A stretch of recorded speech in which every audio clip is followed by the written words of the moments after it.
मिनश्शैतानिर्रजीम बिस्मिल्लाहिर्रहमानिर्रहीम अल्हम्दुलिल्लाहि रब्बिल आलमीन वस्सलातु वस्सलामु अला सय्यिदिल अंबिया वल मुरसलीन व खातमन नबिय्यीन। मुअज़्ज़ज़ नाज़रीन, अस्सलामु अलैकुम व रहमतुल्लाहि व बरकातुहू। जाज़ब पब्लिकेशंस में खुश आमदीद। मैं मोहम्मद से जाज़ब आपकी खिदमत में अर्ज़ कर रहा हूँ। तालीमुल कुरान का सिलसिला जारी है और सूरह बकरा का बयान शुरू है। नाज़रीन, इससे पहले मैंने सूरह बकरा का तारफ़ आपकी खिदमत में पेश किया और उसके बाद उसके फ़ज़ाइल और ख़वास से भी आपको आगाह किया।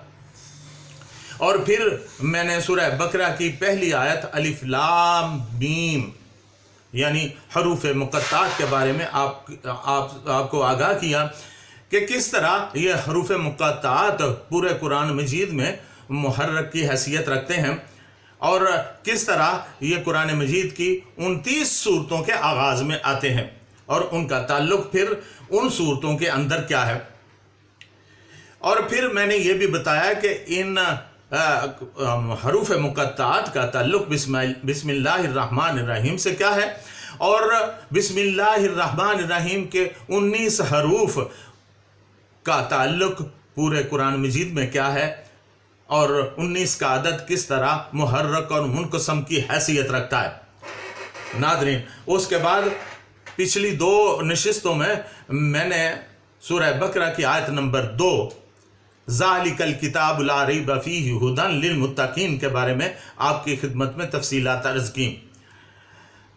अल्लाह ताला ने यहाँ फरमाया है कि ये वो किताब है कि जिसके अंदर किसी किस्म का कोई शक नहीं है। इनमें 2 बातें हैं। पहली बात तो ये कि इस किताब के मिन जानिब अल्लाह होने में कोई शक नहीं है और दूसरी बात ये कि इसमें जो कुछ भी बयान किया गया है उसमें वो भी किसी शक व शुबा से बालातर है और यही जो कुछ बयान किया गया है वो दरअसल मुत्तकी लोगों के लिए हदायत की सी हैसियत रखता है। और हदायत क्या है इसके बारे में भी मैंने अर्ज़ किया कि वो एक सीधा और सच्चा रास्ता है जो अल्लाह ताला ने मुत्तकी लोगों के लिए मुतय्यन कर दिया है। और मैंने अर्ज़ किया कि मुत्तकीन दरअसल किन को कहते हैं।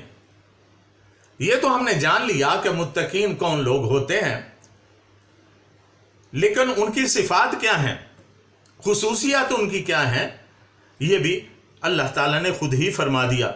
अल्लाह ताला ने इन पहली आयात में 5 किस्म की सिफ़ात गिनवाई हैं, 5 खुसूसियतें गिनवाई हैं जो मुत्तकीन के अंदर होनी चाहिए और होती हैं। उनमें से पहली सिफ़त है ईमान बिल गैब। लेकिन इस पे जाने से पहले मुअज़्ज़ज़ नाज़रीन, मेरी आपसे एक ज़रा सी गुजारिश है कि अगर आपको मेरे ये बयानात पसंद आ रहे हैं तो फिर मेरे चैनल को सब्सक्राइब कर लीजिए ताकि मेरे बयानात का तसलसल आपकी खिदमत में पहुंचता रहे और आप बर वक्त ये इन बयानात से आगाह हो सकें।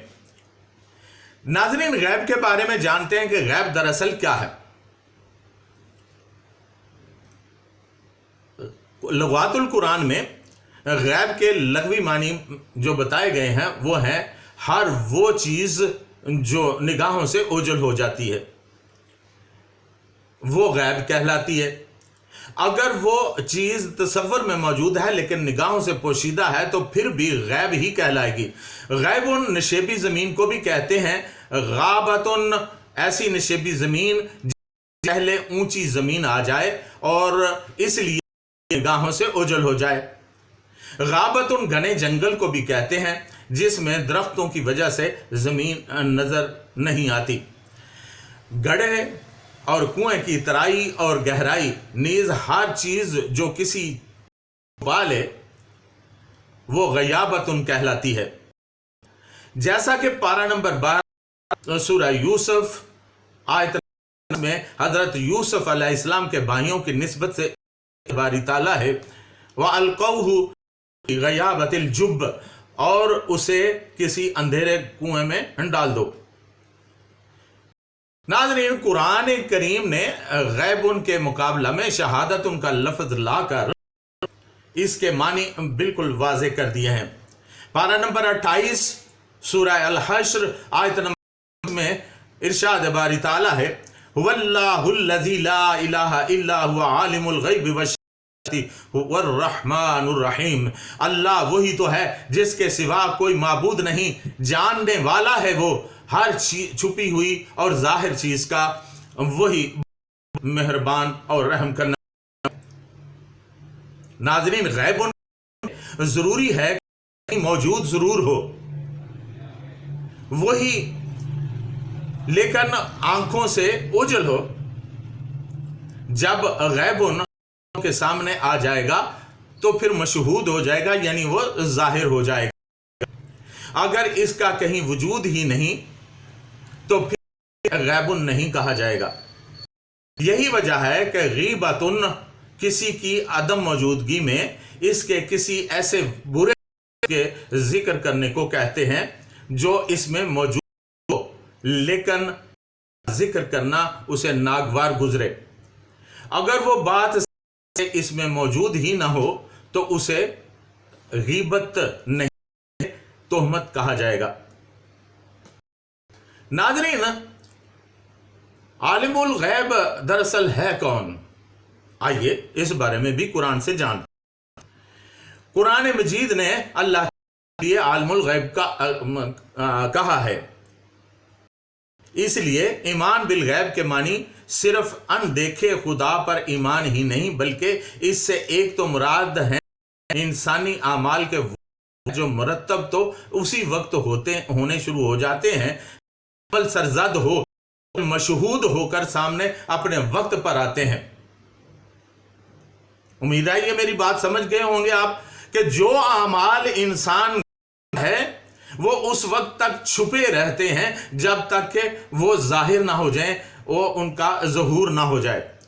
इसी तरह निज़ाम खुदाबंदी के खुशगवार नताइज उसके अंदर तो हर वक्त मौजूद होते हैं, लेकिन जब तक निज़ाम को मुतशक्किल न किया जाए, यानी अमली शक्ल में ना लाया जाए, वो मशहूर सामने नहीं आते।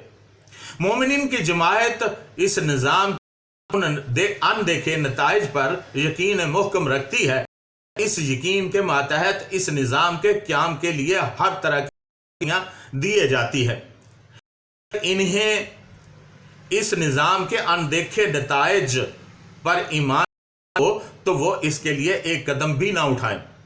लिहाजा इस निज़ाम को अमलन मुतशक्किल करने के लिए इसके अनदेखे नताइज पर ईमान शर्त है। चुनांचे अल्लज़ीना युमिनून बिल गैब, वो लोग जो गैब पर ईमान लाते हैं।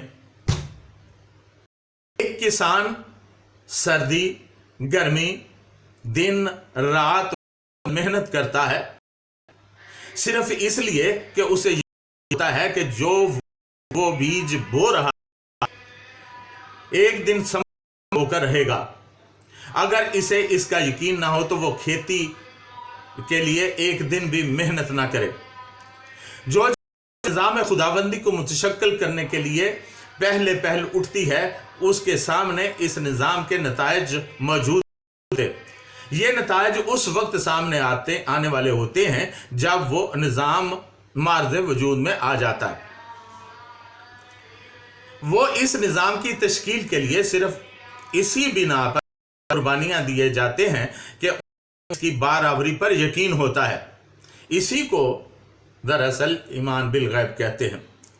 और दूसरे ये कि अल गैब से वो तमाम अशिया या हकायक हैं जो आलम महसूसा से मावरा हैं। इस एतबार से इसमें खुद ज़ात खुदाबंदी यानी अल्लाह ताला की ज़ात भी आ जाती है। नाज़रीन की कुंजियाँ किसके पास हैं? आइए इस बारे में भी जानते हैं। पारा नंबर 12 हूद आयत नंबर 123 में इरशाद बारी ताला है, वलिल्लाहि गैबुस समावाति वल अर्द, और अल्लाह ताला ही के लिए हैं आसमानों और ज़मीन की सब छुपी हुई चीज़ें, यानी कायनात की तमाम वो चीज़ें और कुव्वतें जो हनूज की निगाहों से ہیں لیکن مستقبل میں سامنے آ جانے والی ہیں. انہی کو فاتح الغیب اور غائب کہا گیا ہے. ملاحظہ ہو پارہ نمبر سورہ الانعام آیت نمبر 59، اس میں اللہ تعالیٰ کا ارشاد ہے مفاتح الغیب لا یعلمها الا هو، اور اسی کے پاس ہیں کنجیاں غیب کی، نہیں جانتا کوئی انہیں سوائے اس.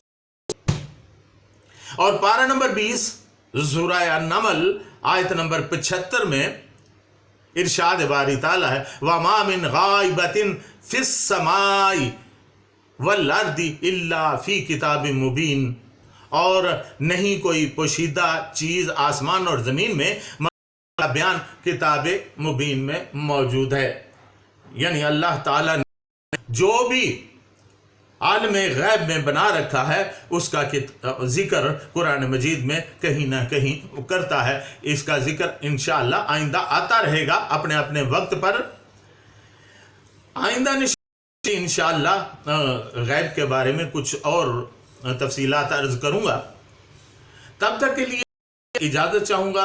وما علینا الا البلاغ.